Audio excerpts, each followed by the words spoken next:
Web में एक और टाइप का क्वेश्चन बहुत आता है, ठीक है ना। नीट में तो 2 बार आ चुका है, 2020 में भी आया था और 2010 में आ चुका है, ठीक है ना। तो ये क्वेश्चन क्या होता है, ट्यूनिंग फॉर्क और पियानो वाला क्वेश्चन होता है। तो इसमें करता है क्या है कि जो एक फ्रीक्वेंसी दे देगा, सपोज 510 हर्ट्ज या 520 हर्ट्ज का दे देगा, जिससे क्या हो रहा होगा कि 4 बीट पर सेकेंड आ रहा होगा, ठीक है ना, पियानो से।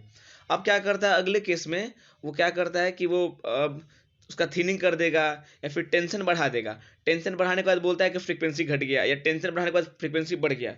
सो एक्चुअल में क्या होता है कि फ्रीक्वेंसी अगर बढ़ेगा तो टेंशन भी बढ़ना चाहिए, या टेंशन बढ़ेगा तो फ्रीक्वेंसी बढ़ना चाहिए, क्योंकि हम लोग वेव में फॉर्मूला पढ़ते हैं, frequency is equal to 1/2L under root T अपर बाई म्यू नीचे, ठीक है। तो frequency directly proportional to under root T होता है, ठीक है ना, टेंशन का डायरेक्टली प्रोपोर्शनल होता है। सो इस केस को बनाने के लिए थोड़ा लेंदी सब बनाते हैं, लेकिन लेंदी बनाना नहीं है, एकदम छोटा लॉजिक में बन जाएगा। कैसे बनेगा देखो, कभी इसमें जो लॉजिक लगाना है, ठीक है, लॉजिक है, ट्रिक ट्रिक नहीं बोलो, इसको लॉजिक बोल दो, ठीक है ना। कैसे लगाना है कि अगर फ्रीक्वेंसी बढ़ा है मेरा, तो मेरा टेंशन बढ़ना चाहिए, या अगर टेंशन बढ़ा है तो फ्रीक्वेंसी बढ़ना चाहिए, ठीक है ना। लेकिन केस में ऐसा होता नहीं, बहुत जगह दे देगा कि टेंशन बढ़ गया फ्रीक्वेंसी घट गया, या टेंशन घट गया फ्रीक्वेंसी बढ़ गया।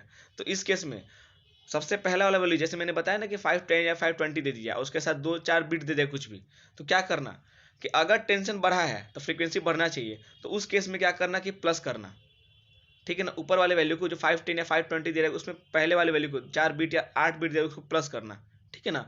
अगर ऐसा हुआ तो आंसर मेरा जो प्लस वाला होगा वो होगा। लेकिन अगर ऐसा नहीं हुआ, अगर फ्रीक्वेंसी बढ़ा और टेंशन घट गया, टेंशन घटा और फ्रीक्वेंसी बढ़ गया, तो जो लोअर वाला यानी कि जो 510 या 520 उसमें जो 4 बीट या 8 बीट या 6 बीट दे रहा था उसको घटा देना, बस इतना करने से आंसर आ जाएगा। यानी कि जो होना चाहिए वो होगा तो ज़्यादा वाला, और जो होना चाहिए नहीं हुआ वो कम वाला, ऐसे आंसर निकालना। ये क्वेश्चन देखो नीट 2020 में आया हुआ था, तो उसमें मैंने क्या कहा है, जो फ्रीक्वेंसी है 530, ठीक है ना, उसको कॉमन रखो।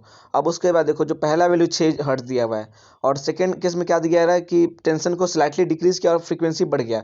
ऐसा नहीं होना चाहिए, अगर फ्रीक्वेंसी बढ़ा तो टेंशन बढ़ना चाहिए था, ठीक है ना। F directly proportional to under root T होता है टेंशन का, ठीक है ना।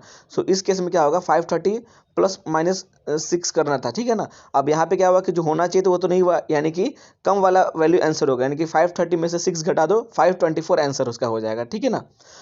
अगर जो होने वाला होगा अगर वो हुआ तो ज़्यादा वाला यानी कि 530 प्लस 6 अगर बढ़ा रहता फ्रीक्वेंसी के साथ में अगर टेंशन, तो 536 रहता है, ठीक है ना।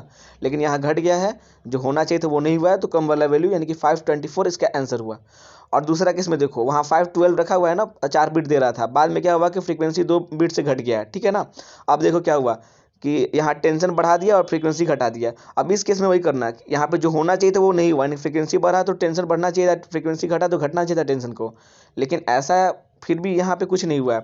इस केस में क्या करेंगे, जो लोअर वैल्यू होगा वो आंसर होगा, यानी कि 512 में माइनस कर दो 4 को, बस 508 आंसर हो जाएगा। अगर इस केस में अगर फ्रीक्वेंसी घटा और टेंशन भी घट गया रहता, तब 512 प्लस 4 करते तो आंसर होता 516। आंसर ऐसे लॉजिक है, देख लो।